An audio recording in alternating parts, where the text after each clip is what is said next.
Pleased to be here to be the point of interest, but I will stop short of the Cloven Hooves story that Paul gave earlier on. The Conservative Party's position is that we should renew the nuclear deterrent, and I share that view. I'm not going to attempt to lecture those who disagree with me. I respect the fact that people who are activists within CND, people who share those views, have come to them having given proper consideration to the issues. Your aspiration is that we have a peaceful world. I have come to a different conclusion on how we achieve that, but I share that aspiration for a peaceful world.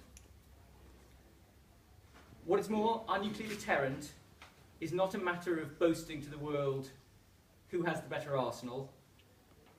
It is one layer of a very nuanced, detailed foreign policy, which includes trade, international development aid, diplomacy, and the sharing of ideas. And that's a very powerful point, because what the terrorists we face today fear the most is ideas. Boko Haram kidnapped schoolgirls because they feared the desire to learn. ISIL murdered aid workers because they feared their compassion. And terrorists attacked a magazine because they feared freedom of expression. We continue to have an unstable world. In 2012, people laughed, I was one of them, when Mitt Romney suggested that Russia was the biggest threat that America faced. I can tell you in Donetsk, they don't laugh anymore about that.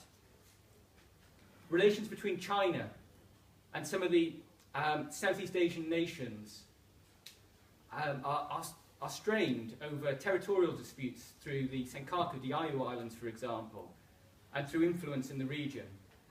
There is a proxy battle going on in the Middle East between Iran and Saudi Arabia, most recently being seen in Yemen. Some have claimed that since the Iraq War, Britain has stepped back from its global role. To do so would be a mistake. Undoubtedly we carry baggage. Which nation in the world doesn't carry baggage? But I do believe Britain is a force for good in the world.